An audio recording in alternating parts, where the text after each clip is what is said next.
Assalamualaikum warahmatullahi wabarakatuh. Waalaikumsalam warahmatullahi wabarakatuh.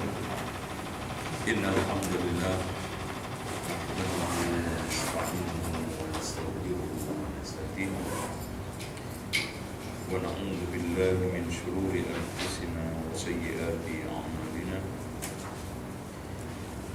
Man yahdihillahu fala mudilla lahu wa man yudlil fala hadiya lahu. Asyhadu an la ilaha illallah wahdahu la syarika lahu wa anna Muhammadan abduhu wa rasuluh. Allahumma salli wa sallim ala Muhammadin wa ala ali Muhammad kama sallaita ala Ibrahim wa ala ali Ibrahim innaka Hamidum Majid. Bapak Ibu sekalian, kita akan mengkaji kitab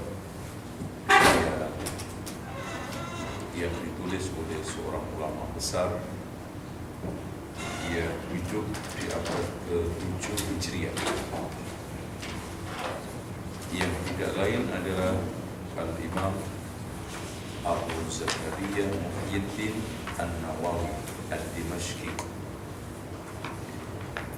Di kalangan orang awam, Imam Nawawi itu ada dua macam. Imam Nawawi Ad-Dimashqi dan Imam An-Nawawi Al-Bantani dari Banten. Yang kedua-duanya adalah seorang ulama yang menisbatkan kepada Syafi'i. Namun yang satunya Al-Bantani ini sangat condong terhadap sufi atau tasawuf, dan Imam An-Nawawi lebih kepada ahli sunnati wal jamaah, dan ini di antara karyanya. Beliau menegaskan di dalam muqaddimahnya, tampaknya tidak afdal kalau kita tidak baca muqaddimahnya, karena muqaddimah itu bagian penting untuk masuk kitab. Kata Imam An-Nawawi, alhamdulillahi al-wahidil qahhar. Ya. Alhamdulillah al-wahidi al-qahhar.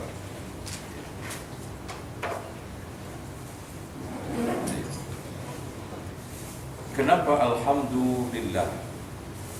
Karena segala kebaikan zahir batin dunia akhirat itu hanya milik Allah. Dan yang paling patut untuk dipuji, karena kebaikan-kebaikan itu semuanya adalah Allah. Makanya seluruh kebaikan dari manusia itu pada dasarnya adalah dari Allah. Makanya kalau seandainya kita dapat kebaikan dari manusia, itu kita ucapkan apa? Alhamdulillah, bukan alhamdulillah, pulang, tidak. Karena pada akhirnya, seandainya ada orang telah melakukan kebaikan sehebat apapun, semua atas pertolongan Allah, datang dari Allah, dan akhirnya yang patut dipuji adalah Allah. Sehingga saat kita doa pagi hari, Allahumma ma asbaha bi min ni'matin aw bi ahadin min khalqika aba faminka wahdaka la syarika lak. Itu semua pada dasarnya darimu ya Allah. Ya. Jadi seluruh pagi ini kenikmatan yang aku dapatkan, entah dari hasil usaha saya sendiri atau usaha orang lain, akhirnya adalah faminka wahdaka la syarika lak. Itu makna alhamdulillah. Dan juga alhamdulillah memiliki makna kita nggak boleh memuji orang yang orang itu tidak terpuji di hadapan Allah. Makanya kita nggak boleh memuji orang kafir, karena alhamdulillah itu lillah. Masa kita memuji musuhnya Allah? Katanya kita mengucapkan lillah. Alhamdulillah. Gak boleh kita menyanjung mengagumi orang non-muslim. Itu. Nah ini zaman sekarang sudah sulit untuk kita jaga. Berapa banyak umat Islam yang menyanjung mati-matian pemain bola kafir. Ya, wah hebat, wah. Padahal kita sudah bilang tiap sholat alhamdulillah. Itu makna. Mana alhamdulillah tadi? Segala puji bagi Allah, kebaikan apapun yang kita peroleh dari diri kita atau orang lain pada dasarnya itu datang dari Allah, sehingga layak dipuji adalah Allah. Atau kita nggak boleh memuji orang yang tidak terpuji di hadapan Allah, nggak boleh. Memuji orang fasik, wah, saya kagum dia itu, zina bisa lolos itu, bisa sukses. Wah, saya itu salut itu, selingkuh bolak-balik, lancar dia. Nggak boleh. Kita antum memuji orang yang tidak terpuji di hadapan Allah. Salut terhadap orang yang tidak terpuji di hadapan Allah. Wah, saya itu acungi jempol waktu itu. Judi nggak pernah kalah. Hebat itu ya. Nggak boleh. Karena apa? Alhamdulillah. Al-Wahid karena la syarika. Qul huwallahu Allahu samad lam yalid wa lam yulad wa lam yakul lahu kufuwan. Sehingga diri sekalian, ketika kita sekarang ini menduakan Allah dengan siapapun, maka itu sangat dibenci Allah. Yang dalam bahasa agama itu syirik. Kenapa? Sebagaimana Allah itu sendirian menciptakan alam, sendirian memberi rezeki, sendirian memelihara kita, mosok giliran ucapan terima kasih berduaan. Harusnya Allah ketika sendiri dalam menciptakan, sendiri dalam memberi rezeki, sendiri dong dalam apa? Ucapan terima kasih. Ibadah itu jenis dari jenis ucapan terima kasih, syukur kita atas semua nikmat tersebut, penciptaan, rezeki. Allah itu sendiri dalam menciptakan langit bumi, sendiri di dalam memberi rezeki, sendiri dalam mematikan, menghidupkan, itu semuanya tidak bisa kita ingkar. Oleh karena itu, alhamdulillahil wahidil qahhar. Dengan demikian, innallaha la yaghfiru an yushraka bihi wa yaghfiru ma duna dzalika liman yasha. Allah itu tidak akan mengampuni dosa syirik dan mengampuni dosa-dosa selain syirik bagi siapa saja yang dikehendaki. Kenapa Pak? Allah begitu marah terhadap dosa syirik? Karena penistaan terhadap hak dan juga penistaan terhadap kehormatan Allah. Makanya antum lihat hukuman apapun yang terkait dengan penistaan hak asasi manusia itu berat. Pembunuhan, perzinahan, pemerkosaan. Antum lihat hukum 5 lebih ketat daripada yang lain. Beda dengan penistaan. Apalagi menistakan Allah Subhanahu, pelecehan. Dan Allah paling nggak ridho, paling marah, sangat wajar. Karena Allah sendirian dalam menciptakan, sendirian dalam memberikan rezeki, sendirian di dalam mematikan, menghidupkan manusia, mengatur alam semesta, ternyata diduakan di dalam persembahan. Sehingga juga syirik itu di dalam Al-Quran disebutkan inna syirka la dzulmun adzim. Syirik itu dosa besar, zalim yang paling agung. Kenapa ada lisan yang zalim? Karena zalim itu kan meletakkan sesuatu tidak pada tempatnya. Dan syirik itu juga kalau kita lihat meletakkan ibadah tidak pada tempatnya. Harusnya ibadah itu diletakkan menjadi hak Allah, ternyata dikasihkan ke keramatan, ke danyangan, ke kuburan, ke wali, ke pohon. Ini kan berarti nyasar tuh. Meletakkan suatu tidak pada tempatnya dan zalim. Bukan hanya zalim biasa, bahkan inna syirka la dzulmun adzim. Al-Qahhar, apa itu artinya Al-Qahhar? Maha memaksa. Artinya semua makhluk sekian miliar Allah Subhanahu wa ta'ala paksakan mati-mati. Hari ini dimatikan semua bisa. Al-Qahhar, zat yang maha memaksa dan kuat di dalam menekan. Al-Qahhar, dan selalu unggul di atas. Gak ada yang boleh di atas Qahhar itu. Antum hadirin sekalian, siapa yang bisa ngatur Allah? Gak ada yang bisa. Makanya kadang-kadang ada orang lucu, tampilannya kayak ngatur Allah. Contoh, ini kan orang rame-rame Isra Mi'raj. Isra Mi'raj itu yang diturunkan adalah sholat. Awalnya diturunkan 50 waktu, kemudian jadi 5 waktu. Emang Allah nggak tahu kalau Nabi Muhammad sama umatnya nggak kuat kalau 50? Allah baru setelah dikasih usulan Nabi Musa. Hebatan Nabi Musa dong daripada Allah. Jangan kurang ajar. Allah punya sifat fa'alul lima yurid. Allah maha mengerjakan apa saja yang dikehendaki.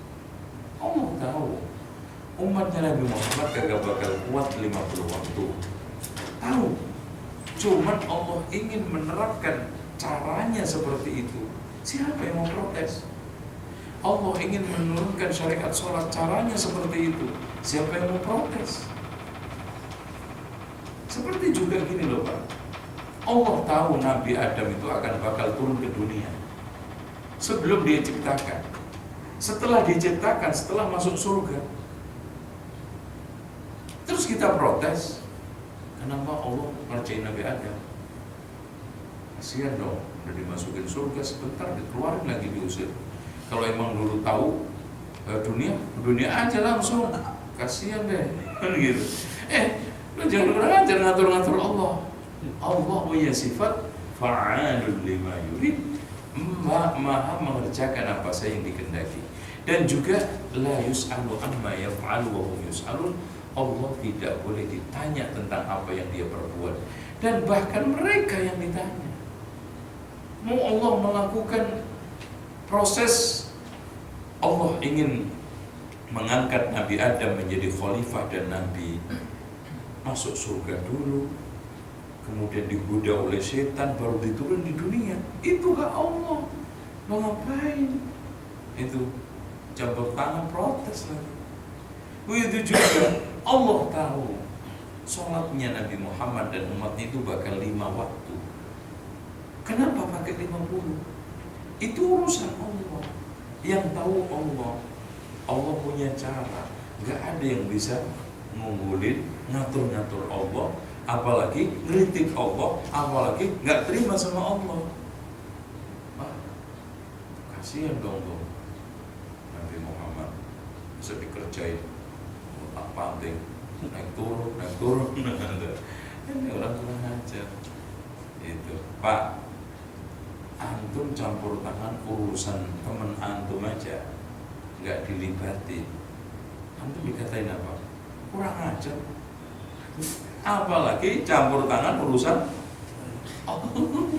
coba antum sekarang campur tangan urusan rumah tangga saya, gampang. Itu makhluk, apalagi Khaliq. Allah yang punya sifat gak bisa diatur oleh siapapun, mengatur siapapun. Nah, itu gak bisa ditetapkan hukum oleh siapapun, tetapi menetapkan hukum kepada siapa. Dan Allah gak ada yang boleh kritik, ngasih catatan kaki, harus begini Allah dan harus begini Allah. Itu Hebatnya apa antum ngatur-ngatur Allah? Antum coba atur-atur presiden. Itu yang antum punya nggak punya hak. Itu aja dilibas oleh apalagi Allah. Makanya hamba itu ya hamba, bawaannya hamba itu apa? Patuh, nurut, nyerah, ngikut. Perintah diturutin, larangan ditinggalkan, selesai. Itu sikap hamba paling bagus. Makanya siapa yang menjadi hamba baik akan mendapatkan acungan jempol dari majikan. Siapa yang tidak, maka akan menjadi sanksi berat. Al-Aziz, zat yang maha perkasa. Izzah. Kalau ada orang perkasa, tidak ada yang lebih perkasa dari itu. Keperkasaannya gak ada yang bisa ngalah. Nampak pada aturannya, ya. Nampak pada tata ketetapan alam. Gak ada satupun manusia yang bisa melanggar sunnah Allah. Lihat malam, siang, itu tanda Al-Aziz. Tapi subhanallah, biarpun perkasa nampak, Masya Allah, hebat, tapi Al-Ghaffar ada kelembutan, kasih sayang untuk mengampuni hamba. Subhanallah. Jadi Allah biarpun Al-Qahhar, Al-Aziz, tapi Al-Ghaffar. Dan ini sifat Allah yang paling banyak ditonjolkan di dalam Quran dan paling sering disebutkan. Ghafurur Rahim, Ghafurur Rahim, Ghaffar, banyak sekali subhanallah. Kenapa? Karena pada akhirnya manusia itu bawaannya sama.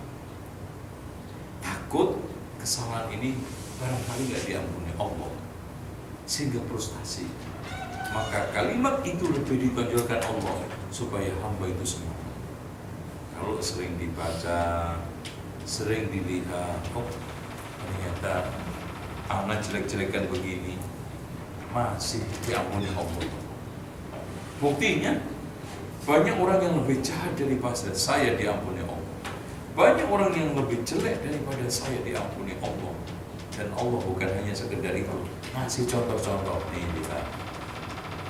Lihat aja nih, tapi ada kayak apa pelanggar. Sampuni kan.